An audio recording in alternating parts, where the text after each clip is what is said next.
23 જાન્યુઆરી 2024 Rajkot market યાર્ડના ભાવ જોઈએ તો બીટી કપાસના 1250 થી 1484, લોકવન ઘઉંના 520 થી 580, ટુકડા ઘઉંના 530 થી 624, સફેદ જુવારના 720 થી 900, લાલ જુવારના 800 થી 950, તુવેરના 1700 થી 2135, પીળા ચણાના 971 થી 1111, સફેદ ચણાના 1840 થી 2720, અડદના 1450 થી 1838,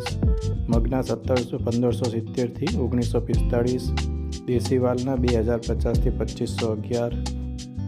ચોળીના 3138 થી 3420, મઠના 1000 થી 1195, વટાણાના 405 થી 900, સિંગદાણાના 1650 થી 1715, જાડી મગફળીના 1090 થી 1335, ઝીણી મગફળીના 1085 થી 1245,